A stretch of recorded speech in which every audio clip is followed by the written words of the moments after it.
안녕하세요. 서은철 목사입니다. 존 메가드가 쓴 슬레이브라는 책을 함께 이제부터 나누고자 합니다. 존 메가드는 50년 이상 신학 성경 번역과 또 연구와 교수로 설교가로 저술 사역을 감당하는 사역을 했습니다. 이 모든 사역의 핵심은 복음을 선명하게 드러내는 것이었습니다. 그러나 그는 모든 노력에도 불구하고 중요한 한 가지를 놓치고 있다는 것을 어느 날 깨닫게 됩니다. 은혜의 교리에 대한 책을 써달라 요청받았던 시기이기도 합니다. 하지만 그는 복음에 뭔가를 추가하는 것을 원하지 않았습니다. 그래서 이 책을 집필하게 되었다고 합니다. 저는 이 말씀이 생각이 나네요. 로마서 10장 내가 만일 내 입으로 예수를 주로 시인하며 또 하나님께서 그를 죽은 자 가운데서 살리신 것을 내가 믿으면 구원을 받으리라. 아멘. 우리가 구주로는 믿지만 그 이전에 기록된 주님을 믿지 않고 있다는 점에서 오늘 우리에게 시사하는 바가 큰 책입니다. 이 책을 통해 우리가 믿는 주님이 무엇인지 다시 한번 깨달아가길 소망하고 주님을 제대로 믿는 참된 신앙인으로 참된 제자로 살아가는 우리 모두가 되길 소망합니다. 2세기 중반 마르투스 아우렐리우스 황제 때 기독교를 믿는 것은 불법이었고 로마 제국 전역의 신자들은 투옥과 고문과 죽음의 위협에 직면해 있었다. 고대 교회사가였던 유세비우스에 따르면 자신을 고발하는 자들에게 자신의 이름도 자신의 국적이나 자신이 살던 도시도 자신이 자유인인지 노예인지도 대답하지 않고 모든 질문에 로마어로 나는 그리스도인이라고 확고하고 짧게 대답했다. 그들에게는 예수 그리스도와 연관시켜 자신을 규정하는 것 말고는 다른 어떤 것도 중요하지 않았다. 그 칭호는 자신과 주변 세상을 어떻게 인식하는지를 포함한 자신의 모든 것을 규정했다. 그리스도인이라는 것은 단순한 호칭이 아니라 어떻게 살고 궁극적으로 어떻게 죽을 것이냐라는 중요한 함의를 가진 완전히 새로운 사고방식이었다. 오늘날 그리스도인이란 다양한 의미로 생각한다. 어떤 사람에게는 특정한 행동을 피하고 이따금 교회에 출석하는 것을 의미한다. 또 어떤 사람들에게는 도덕적 가치들을 보존하는 것이다. 예수를 믿는다는 확신 혹은 선한 사람이 되려는 욕망이 기독교의 신앙으로 여기기도 한다. 이런 모든 정의는 그리스도인이 된다는 진정한 의미에 턱없이 모자란다. 교회가 시작된 후 10년에서 15년까지도 그리스도인이라 불려지지 않았다. 사도행전 11장 26절에 시리아 안디옥에서 제자들이 비로소 그리스도인이라 일컬음을 받게 되었다. 그 이름은 애초에 불신자들이 십자가에 못 박힌 그리스도를 따르는 자들을 비웃는 표현이었다. 그러나 비웃음으로 시작된 그 칭호는 곧 존경의 상징이 되었다.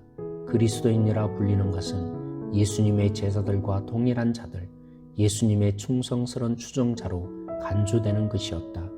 우리가 우리 자신을 그리스도인이라 부르는 것은 예수 그리스도를 따르고 그분께 순종하기 위해 우리 자신을 부인했기 때문에 우리의 자아 정체성을 포함한 모든 것이 예수 그리스도 안에 있다는 사실을 세상을 향해 선포하는 것이다. 그분은 우리의 구세주이며 주권자이시며 우리의 삶은 그분을 기쁘시게 하는 일에 집중되어 있다. 그 칭호를 우리에게 적용하는 것은 바울 사도의 고백처럼 내게 사는 것이 그리스도니 죽는 것도 유익함이라 라는 뜻이다. 그리스도인이 된다는 것은 죄로부터 해방되었으며 값을 치르고 산 존재가 되어 그리스도의 노예가 되는 것이었다. 그런데 오늘날 교회는 하나님이 무조건적으로 사람을 사랑하시며 그들이 모두 자신이 원하는 대로 살기를 바라는 신정도로 생각한다. 교회를 출석하는 교인들은 대부분 예수님을 개인적인 조력자로 비유하면서 자신들의 명령을 기꺼이 수행하며 자기 만족이나 개인적 성취를 추구하는 자신을 도와주는 개인적 구원자로 인식한다. 그러나 신약 성경에서 우리는 그분의 노예라고 가르친다. 예수님에게 있어 우리를 표현하는 노예라는 단어는 헬라어 원문에 124회에 등장하는데 그의 모든 영어 번역본들은 노예라는 헬라어 단어가 사라졌다. 노예 대신에 종으로 바꾸어 놓았다. 비록 노예와 종의 의무는 어느 정도 겹치지만 둘 사이에 핵심적인 차이가 있다. 종은 고용된 존재이고 노예는 소유된 존재라는 것이다. 종들은 누구를 위해 일할 것인지 무슨 일을 할 것인지를 선택할 자유가 있다. 반면 노예에게는 어떤 자유나 자치권이나 권리도 없다. 그들은 법적으로 사람이라기보다는 물건이었다.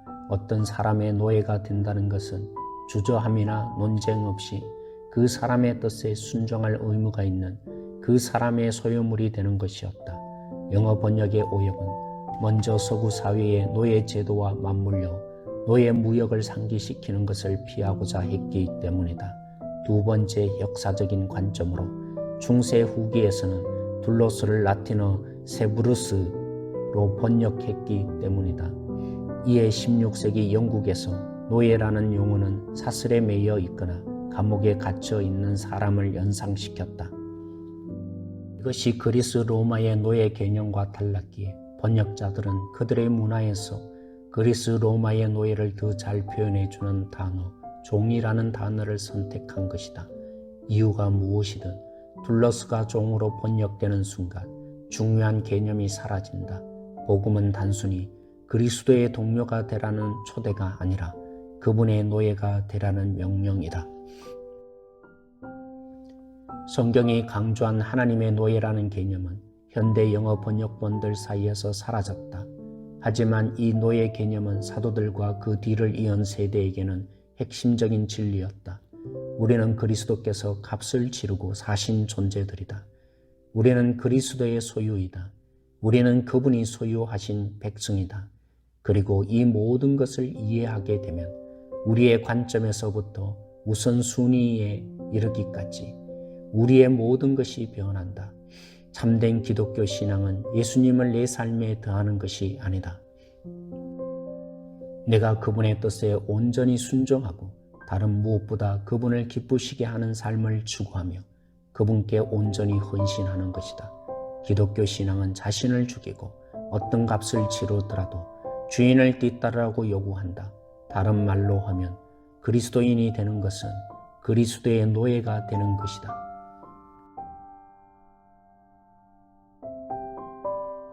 노예라는 개념을 온전히 이해하기 위해 그리스 로마 시대에 실행된 노예 제도의 역사적 배경을 살펴볼 필요가 있다.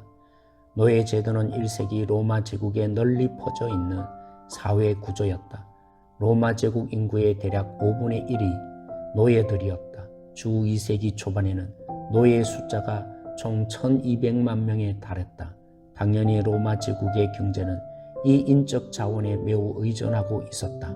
초기 로마 제국의 노예들은 군사 정복을 통해 공급되었다. 그러나 1세기쯤에는 노예들 대다수가 노예로 태어난 노예들이었다. 따라서 대부분 노예들은 자유가 뭔지 전혀 몰랐다. 많은 노예들은 특히 광산이나 농장에서 일했던 노예들은 힘든 삶을 살았다. 반면 도시에 살면서 주인의 가족 구성원이 되어 주인 곁에서 일하던 노예들도 많았다. 노예들은 가정 안팎에서 수많은 역할을 감당했다. 교사에서부터 요리사, 상인, 의사에 이르기까지 노예들은 다양하고 광범위한 직업에 종사했다. 신실한 노예는 보상으로 자유를 얻게 될 수 있었다. 자유를 준다는 것은 주인들이 종종 순종을 이끌어내기 위해 동기를 부여하던 방편이었다. 그렇긴 해도 노예가 된다는 것은 모든 면에서 주인에게 전적으로 예속된 소유물이 된다는 것을 의미했다. 매일의 삶의 질이 긍정적이든 부정적이든 간에 모든 것은 주인의 손에 달려 있었다. 노예의 존재 목적은 주인에게 충성스럽게 순종함으로써 모든 면에서 주인을 기쁘게 하는 것이었다. 신약 성경에서 사용한 노예 제도의 은유를 완전하게 이해하려면 구약 성경에 언급된 이스라엘의 노예 제도를 살펴볼 필요가 있다. 히브리어 에베드는 명사형으로 799회, 동사 형태로 290회 등장한다. 기본적인 개념이 노예이지만 대부분 영어 번역본에서도 또다시 사라졌다. 노예 제도는 이스라엘이 국가 형태를 갖춘 초기부터 이스라엘 역사의 일부분이었다. 창세기 15장에 아브라함에게 하나님은 그의 자손들이 언젠가 외국 땅에서 노예가 되어 큰 고통을 경험하게 될 것을 계시하셨다. 요셉은 형들의 손에 노예로 애굽에 팔렸다. 야곱의 후손들은 애굽에서 노예가 되었다. 출애굽 사건을 통해 이스라엘이 완벽한 자치권을 얻은 것이 아니다. 오히려 또 다른 속박 아래 매이게 되었다. 한때 바로의 소유물이었던 이스라엘 백성들은 하나님의 소유가 되었다. 그런데 이스라엘의 역사는 그들의 주인이 하나님이라는 사실을 자주 잊었다. 그들은 반복적으로 우상을 숭배하며 하나님을 대적했다. 결국 하나님의 백성이 하나님의 노예가 되기를 원하지 않을 경우 그들은 또다시 그들의 대적들에게 노예가 되었다.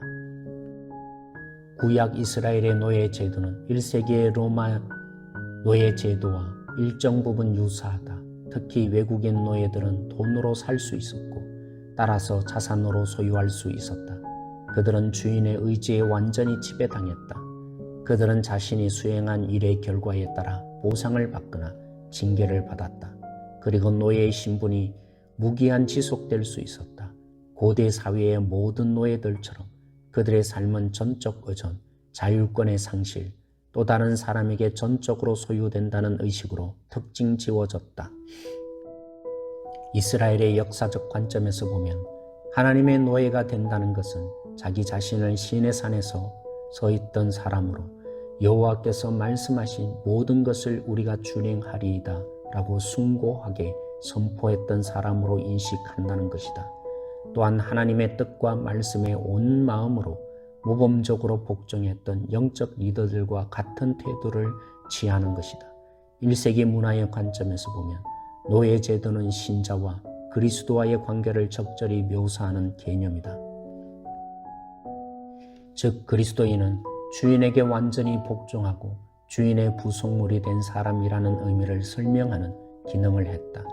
신약 성경을 개관하다 보면 그리스도의 노예라는 용어가 낮은 계급의 신자들이나 영적인 초심자를 지칭하는 말이 아님을 발견하게 된다. 사도들은 자신에게 적극적으로 사용했고 다른 사역자들을 언급하는 데에도 사용했다. 노예라는 단어가 요한계시록에서도 주님과 신자가 맺은 영원한 관계를 묘사하기 위해 사용했다.